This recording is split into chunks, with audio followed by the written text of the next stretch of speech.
Welcome to the Taco Cast. I'm Crystal, I'm Will. and you're our audience on this lovely Sunday. Thank you for joining us. Just a quick little intro.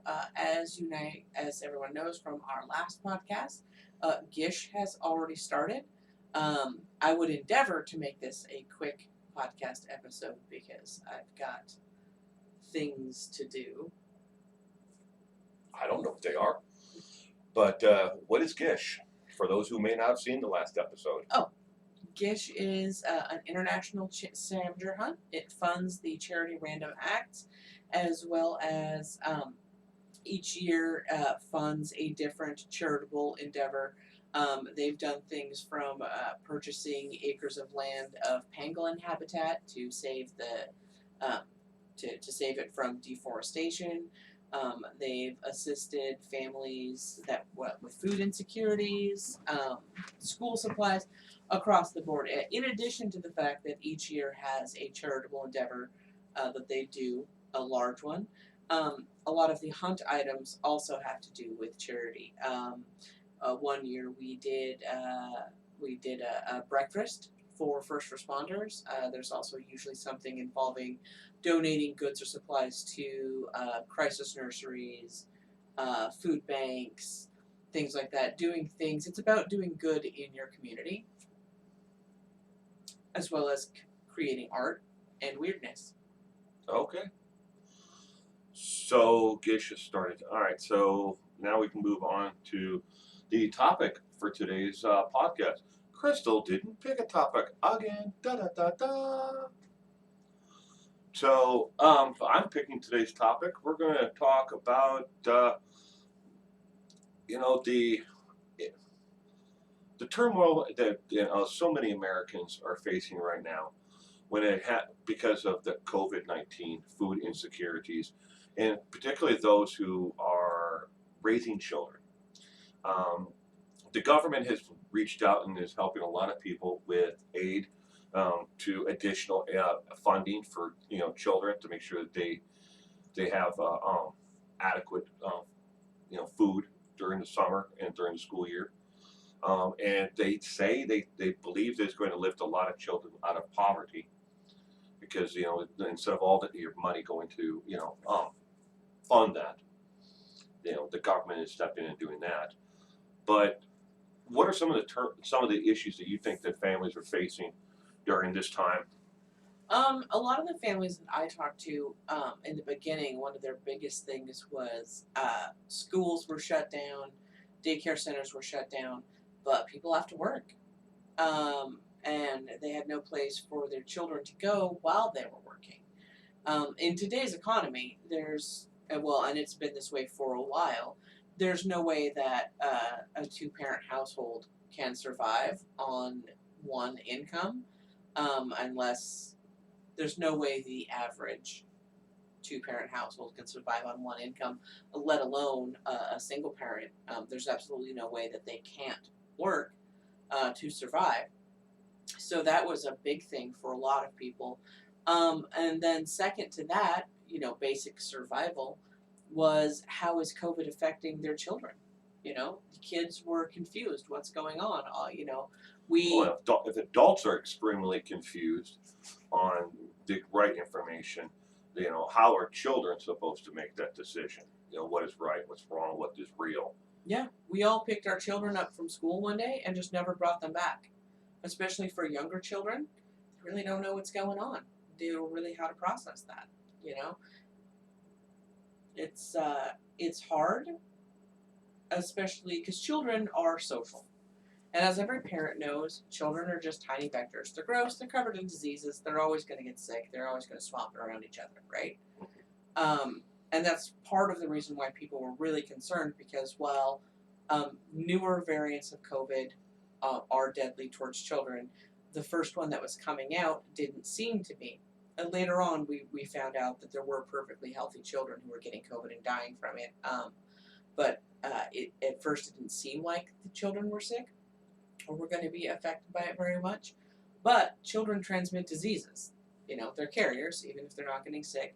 And for families that had somebody elderly or immune compromised, of which there's a ton, therein lies the problem, because your children get sick and they bring it back to your house, and now grandpa's dead. When it comes to the vaccines, though, there's been a lot of misinformation about, and that it's being purposely spread by people that, some of it may be based out of fear. Like, especially when it came to, well, how is it you're able to get this vaccine out to so many people so quickly? When you hear the stories about, we need a new diabetic, insulin, and for certain people, and it takes years to get it out to the person who actually needs it. And here we are with the variant. COVID-19 came about. We rushed. We were able to get it out. People don't understand how the medical community was able to do stuff like that. Get the vaccine out so quickly. So they spread lies and rumors about, and I think a lot of people have a good interest. They don't want to confuse people, but they're like, hey, I'm not taking that vaccine because you don't know anything about it. You didn't do any clinical studies on it or trials. A But lot of people think that. but at the same time, though, it's like you either take it or you don't. You know, but if you're not going to take it, stay the hell away from people. Yeah, I mean, to me personally, it comes down to being a good citizen. And I am speaking about the U.S. here, not globally, but people in the U.S. love to bang on about their freedoms, but they're really, really reluctant to discuss our responsibilities. And as citizens, just as good people, we have a responsibility to help take care of each other. And that looks different for every person. Maybe that's just giving compliments to a stranger, when you see them, or hey, I really love your hat, or whatever. But we have an obligation to take care of each other, and no one seems to want to do that. It's very me centered, and I find that to be pretty gross. Well, I don't. Me. Well, what about Sandra, who's immune compromised? What about Grandpa Joe? Yeah. Who's, yeah, you, but what about them? We're all in this together, and we need to take care of each other, and being responsible is part of that. And for me personally, if you don't want to take the vaccine, fine, don't. Stay home. The best argument that I've come up with for when people start screaming, that they're not going to take it because of their rights. You can't force me to take it. I have rights to say no to it. I always point out to them, well, if this is an issue where you think they're violating your rights because they're forcing you to take it, I just look at them. I go, look, plain and simple. Tell me how many of your constitutional rights did the federal government trample on in the name of bullshit security after the 9/11 attacks. Yeah, the Patriot Act. The Patriot Act, and everything else, and the subsequent rules and tweakings of the law that they've done to trample on your constitutional rights. Why were you okay with that? But you haven't, this one is like, oh, and this is the pushing point. Well, I'm not taking something that could possibly save my life or my family's life. Because I have rights. I have them. It's my rights. You can't touch my rights. Now, to be fair, I do agree, as much as I hate to say it, but I do think that there should be consequences.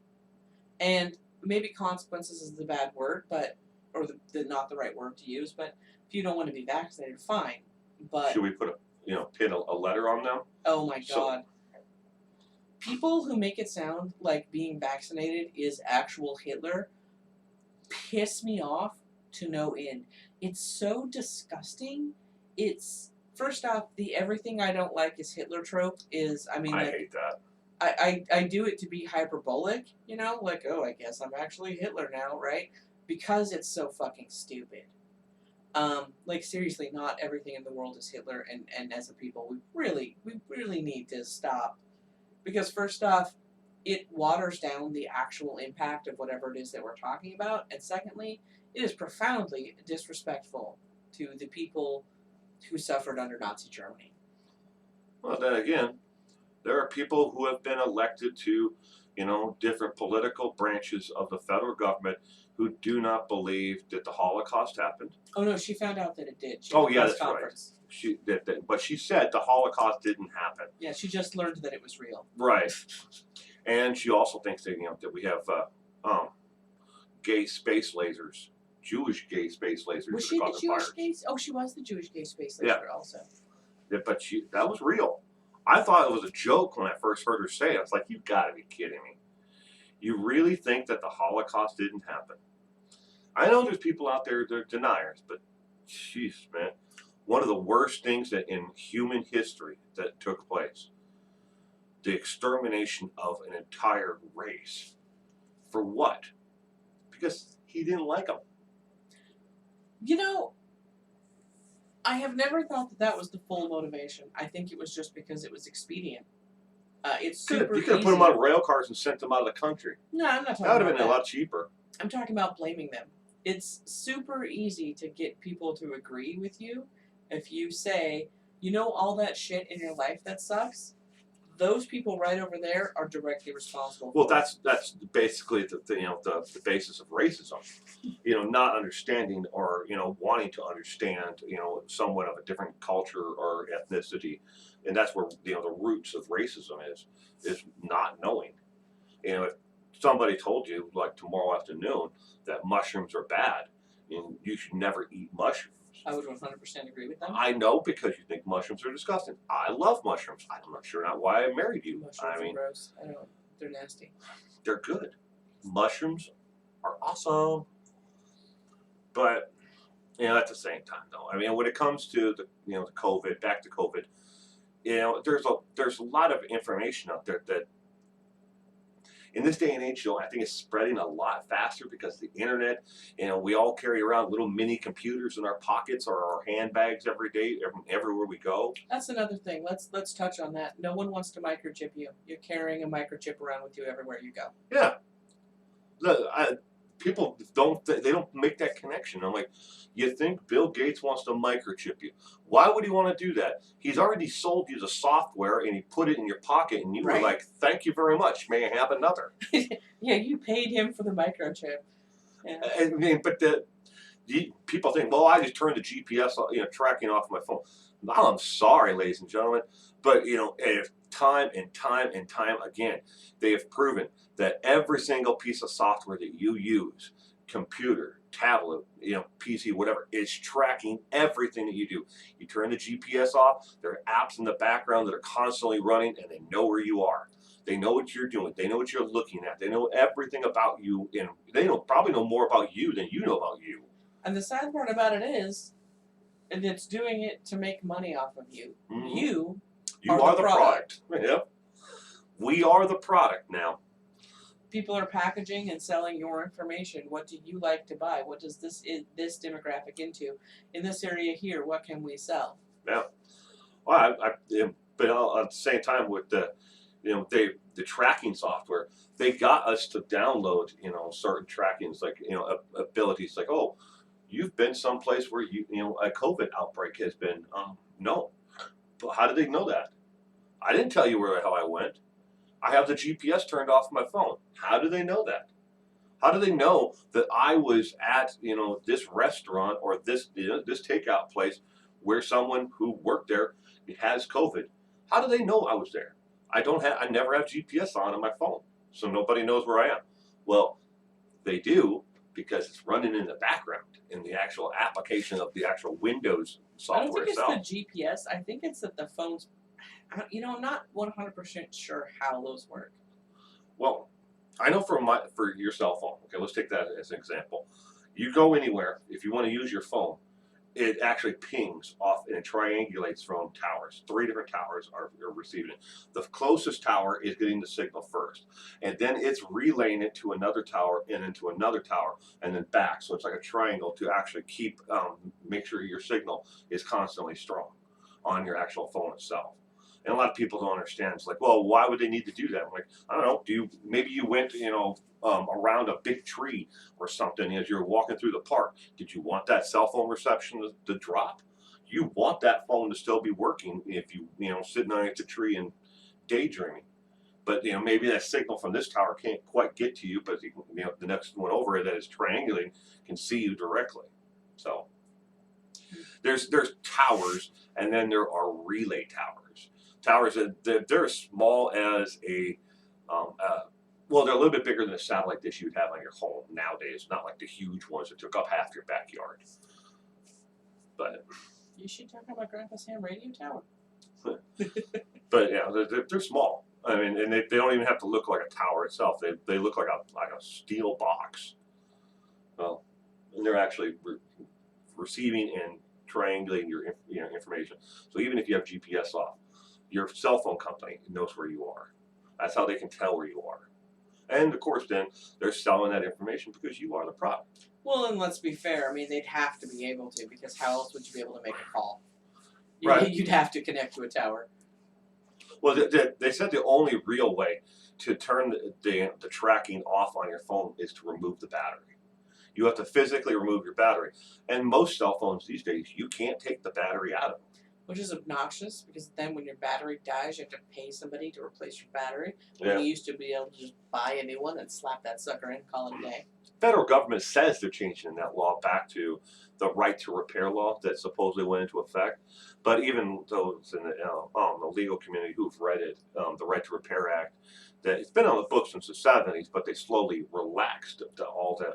Well, and I kind of get why companies have their stuff where they're like, hold up, if you fuck with this, it voids the warranty.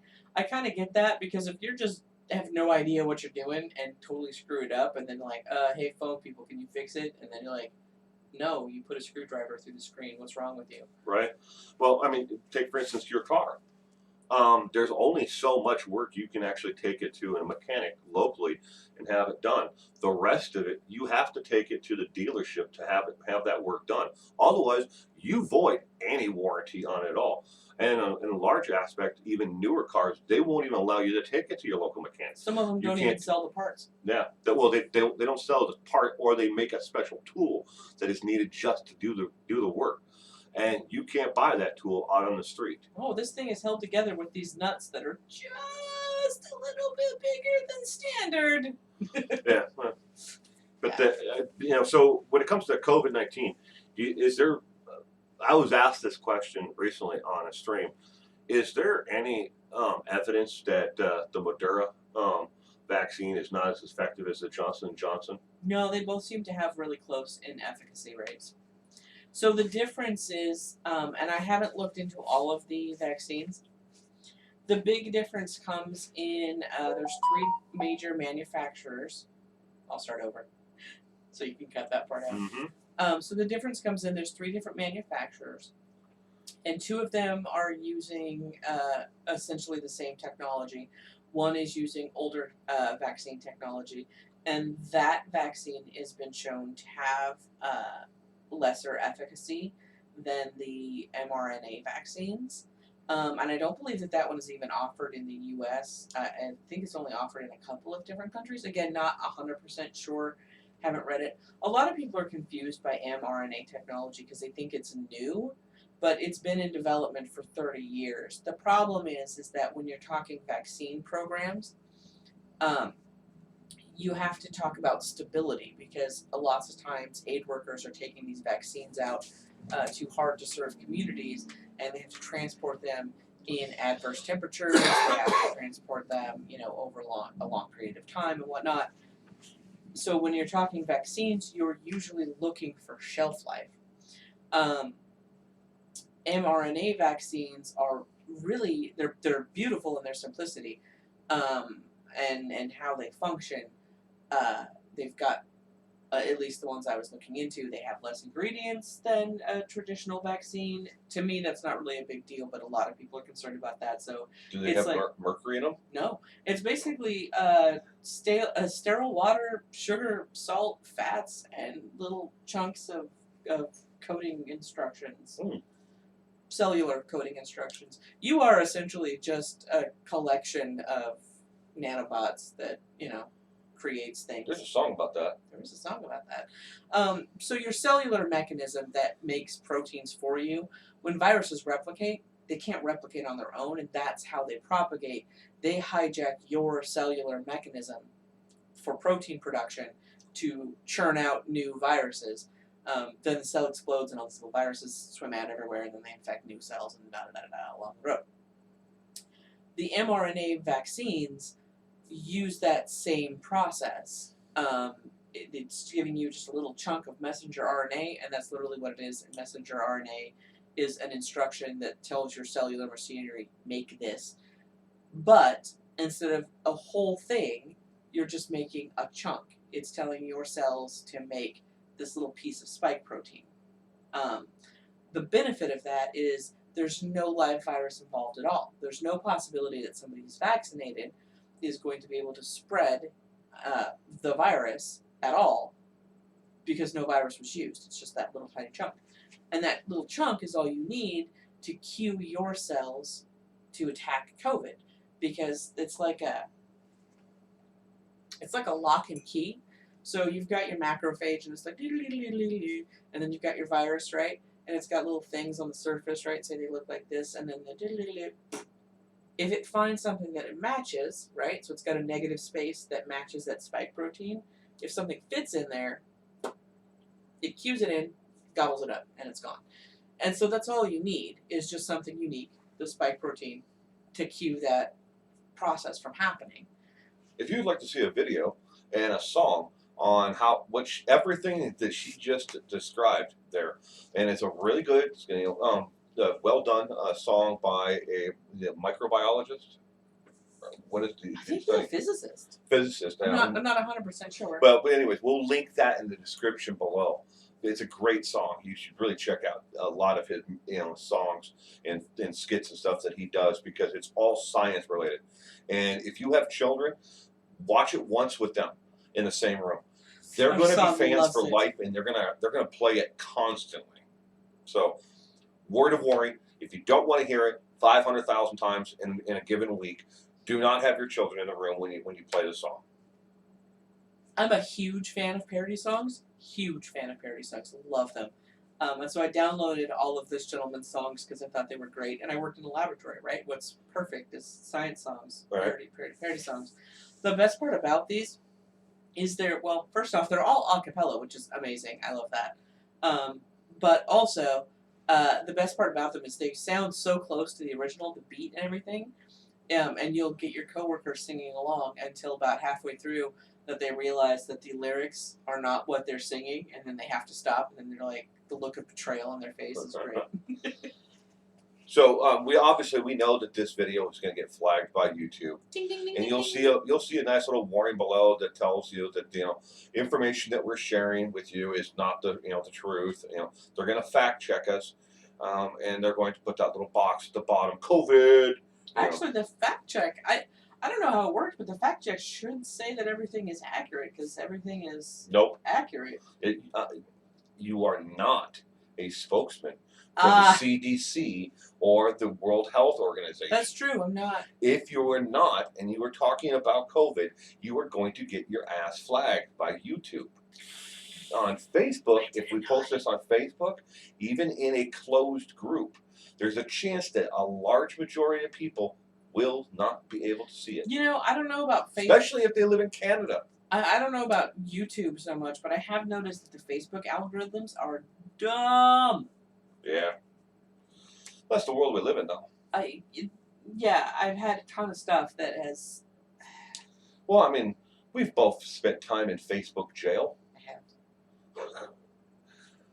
I got put in Facebook jail for a gentleman, not myself, but a gentleman was feeding hydrogen peroxide in bleach to his children because he was convinced that was going to, keep them safe from the COVID. Yeah, let's not talk about that. That makes me raging. So I reported him, and so they then put me in Facebook jail. Not the guy who was feeding bleach and hydrogen peroxide to his kid. Did you tell him he was a dumbass? It was all done by computers. I mean, did you tell him he was a dumbass? In not that nice of a way. Because that might have been why he got put in Facebook jail. I told him he was a fucking moron. He was going to kill his kids if he fed them bleach and hydrogen peroxide. And he said He comes back, and I'm not kidding, after I told him he was an idiot and he's going to kill his kids or do irreparable harm to them. He came back and said that he dilutes it with a small amount of water and he only does it twice a week. And I'm like, are you effing kidding me? I don't want to talk about this. This makes me angry. This Yeah. makes me so mad. But I was the one that got put in Facebook jail for that. Then they made me go through basically a re-education class on the community standards for Facebook. I've been put into Facebook jail before, and I never had to take any kind of class. Oh, I did. They were just like, "Are you going to keep calling people dumbasses?" And I was like, "No." I am. Well, no. I figured out how to get around that. You don't tag. You imply them? You don't tag. Yeah, right. You don't tag the person and say you're a piece of shit. You don't tag the person, and then you say, "What kind of person does X?" A piece of shit, right? You didn't mention them at all. You just like, what kind of person feeds bitch to their kid? A piece of shit. I get around that by using a meme that and I post a meme that says you're a piece of shit. I didn't say it. The meme said it. Bad meme. Yeah. Oops, I didn't look at the meme correctly. My bad. See, we found ways around it. Couple goals. But so COVID-19. If you get the shots, can you still get COVID? Yes, you can. So there's two big benefits to this. First off, you're probably not going to get as sick. The reason for that is, thank you, it takes a while for your body to mount an antibody reaction. First, your body has to recognize that there's a foreign protein. Your body has to basically capture it. Hey guys, there's something, we should kick its ass. Oh my gosh, da-da-da. Now, this process can take a couple of days before you get enough antibodies in your system to take, and I think it's like minimum of a couple of days. I'm not super well versed on what that time thing is, what that time scale is, but I think it's minimum 3 days. And the reason I think that is because that's how often we redo antibody checks on people for blood bank products, because you can develop antibodies to blood. Anyway, so it takes a couple of days to get that reaction going. By that point in time, the virus has a foothold, and now you're fighting an uphill battle to get better. When you've been inoculated, you've basically shown, it's basically like walking to the police station with a picture of a guy and be like, this dude's coming, and he's going to try and kill people, so you should arrest him as soon as he shows up. And then the cops are like, oh yeah, okay, we'll do that, right? You're showing your immune system what to beat up. So your immune system has already built an army to kill it by the time it shows up. So you're still going to get sick, but you're not fighting that uphill battle. So you won't be sick as long, you won't be as sick, and the secondary benefit to that is the less you're sick, the less time you are a host for a mutation. The longer you're sick, the longer the chance the virus mutates while it's in you, you become patient zero for the next worst wave. It can mutate inside of you? Mm-hmm. Oh. Are the Delta variant that is out there now, is that made in China? No, that's a mutation that arose in the infected population. Oh. Okay, so another question that I got on the live stream recently was, so they were actually talking about a real person, but I'm going to use this as an example, and you can give me the answer to it. This person had COVID, got over COVID, got the shots, and then the shots is what killed them. Is that are people dying from actually getting the shot? No, but in fairness, that can happen. So there's, and I'm going to tell you about it, and then I'm going to tell you about why you should still get vaccinated, okay? So there is an antibody reaction referred to oftentimes as a cytokine storm, and the best way to describe it is your immune system freaks the fuck out. So what actually harms you is your immune system's reaction. It's a gross overreaction to what's going on. And that can happen with vaccinations. The thing is, it doesn't happen very often, and it happens more frequently in people who actually get the disease. So basically, you have a better chance of having that happen to you if you actually catch COVID. And it can happen in people who have gotten sick and gotten better and then gotten reinfected, gotten sick, gotten better, got vaccinated because, it's reintroduced to your system. So that is something that can happen.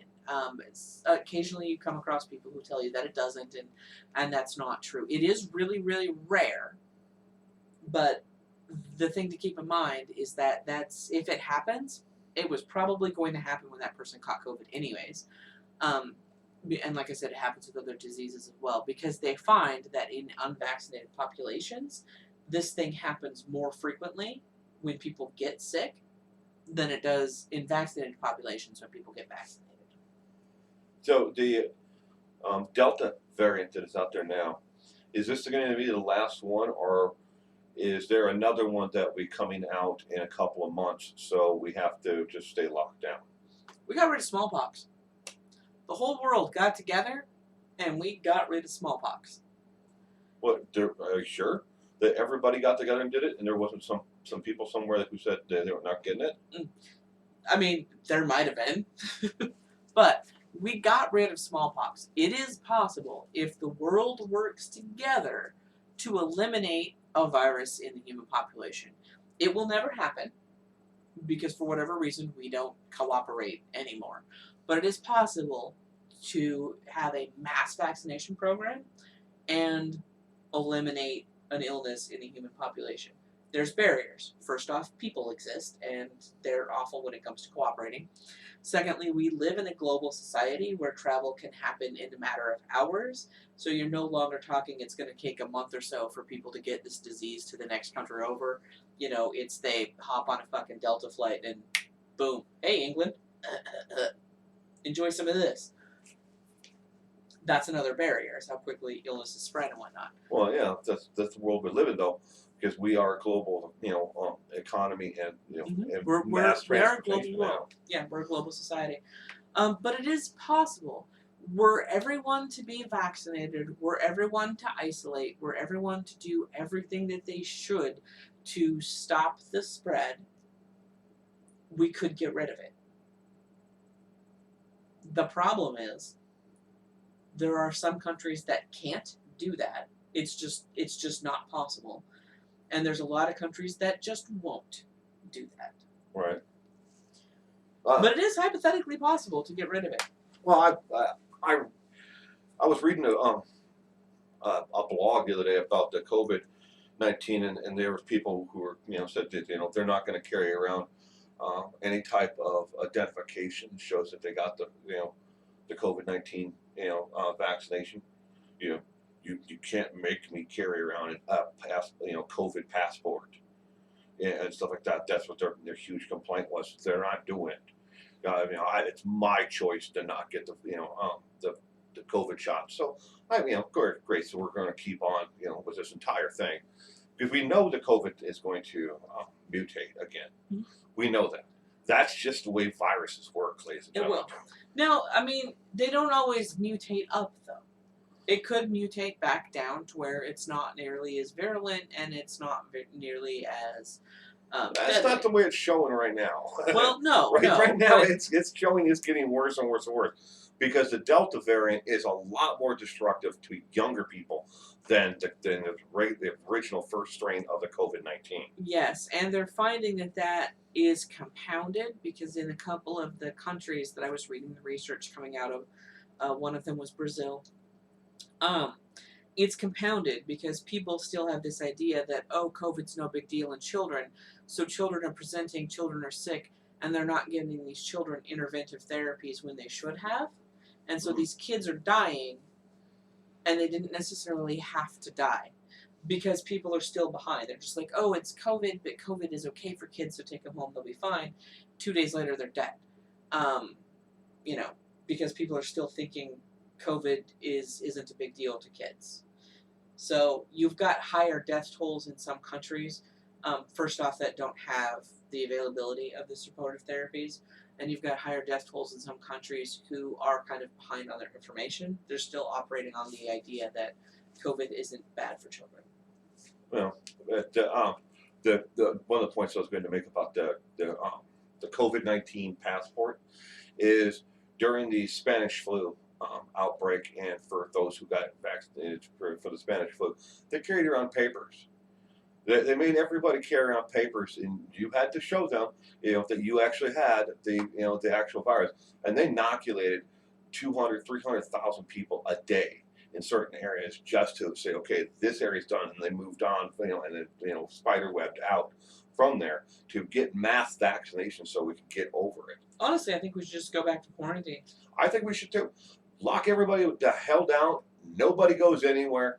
We fire all the those in charge. Like the Congress, Republican, the House of Representatives, not Republican representatives. We fire them all.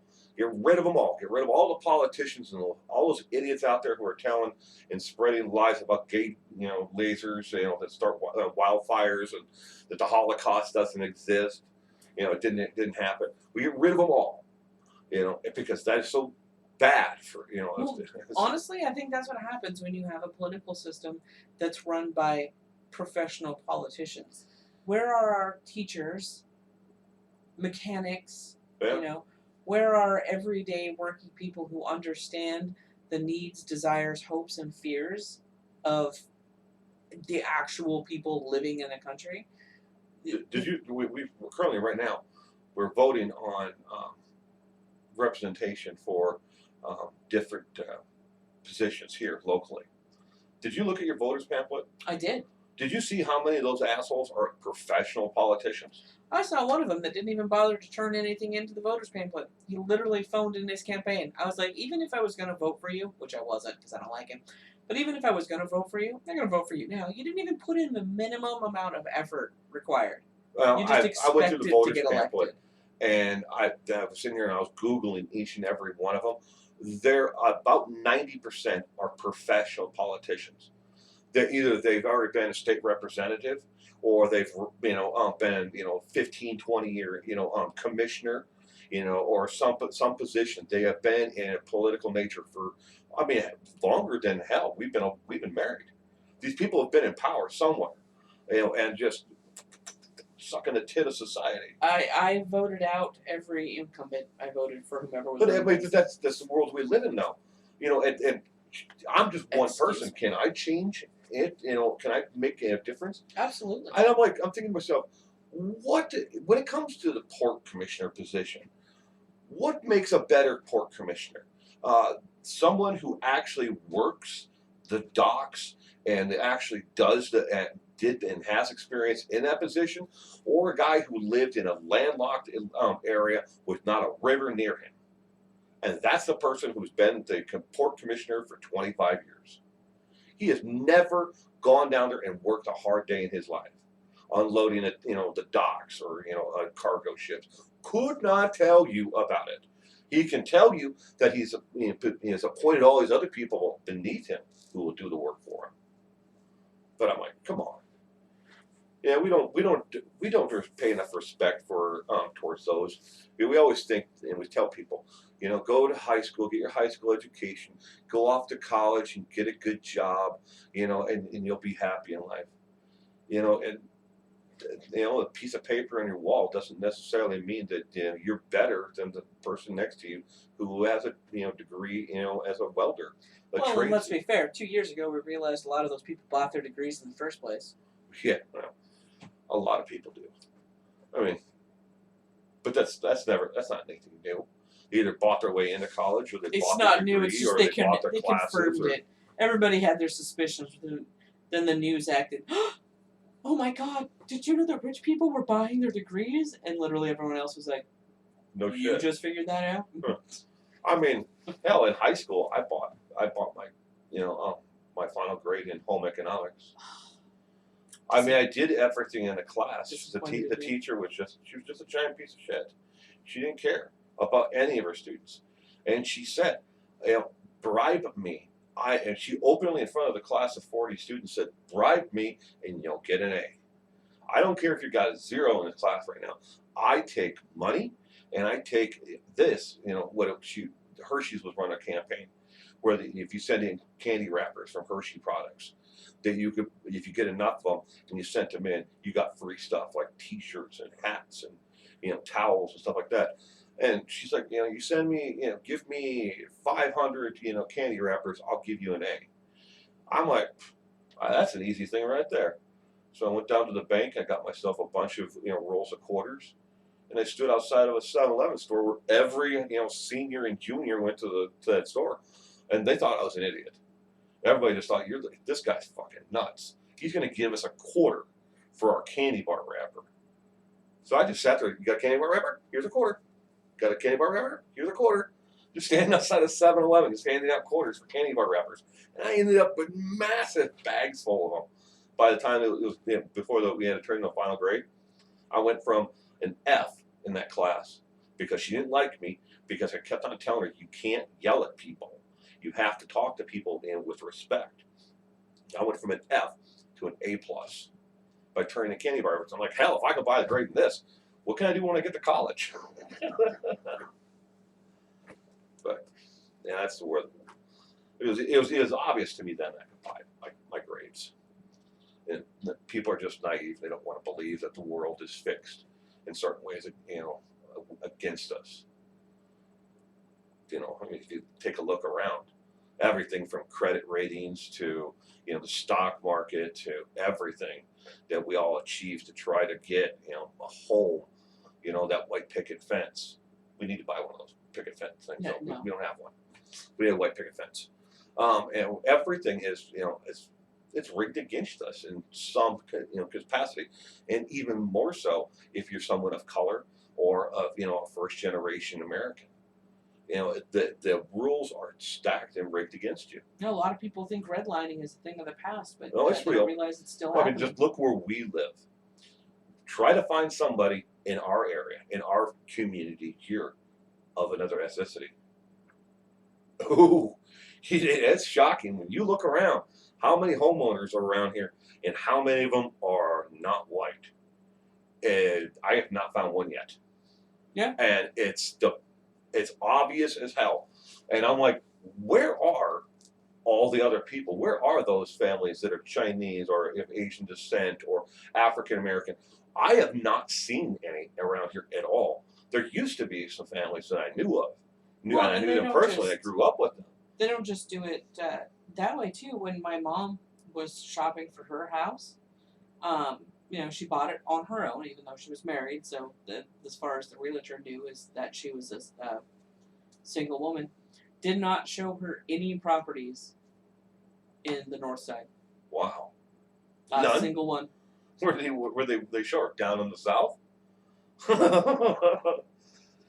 This is all you can afford, you poor single lady. That was exactly the vibe she got. And talking to other people, Mom said that was the same, that a lot of people had the same experience. The realtor was showing them properties where they thought they belonged. Wow. I mean, I was talking. Now our realtor, she was freaking great. She showed us, and she put up with so much. She put up with so much from us. I would text her at like 6 o'clock in the morning and be like, "Hey, I found this on Zillow. Could we go see it?" And she'd be like, "Okay, we could see it." And she showed us a number of things too. I was talking to a friend of mine about they want to do refinancing of their home, and because they're an interracial couple, when they came and did the estimate for the refinance of their home, they put the value of their home at $175,000, and she's like, "This is not right," because the neighbor across the street just sold for $250. The neighbor, that one over there on the corner, is a pile of garbage, and that one sold for $200. My house is immaculate. Why is it only worth $175? So they really did. They tested that again, where they made sure they removed all the pictures from the home of her husband, who's African American. He's African American. He's from Africa. But they removed all the pictures from the home. The next appraiser did it $225, and I'm like, what? How can the same company send out another appraiser, and the next one's like, yeah, there's like $50,000 in value here? I've heard of that happening pretty frequently. And then that really makes a difference when you're trying to refinance the home. I mean, it would have put them underwater, basically, that they owed more than the house was worth. But I'm like, so yeah, there's redlining, there's racism right there. As plain as and simple. But now it's owned by a white couple, it's worth more. But we're way off the COVID topic. We went. We took a turn somewhere. No. Let's go ahead and sign off, babe. We got gish to do. No, you do. All right, ladies and gentlemen, we're taking off here. Thank you again for tuning in, listening to us ramble on about absolutely nothing and something at the same time. Don't forget to give this a thumbs up. Leave a comment down below. Subscribe if you like the content. Share it with other people. You think may enjoy the content of two middle-aged adults just rambling back and forth. So. Okay. All right. I hope everybody has a lovely weekend.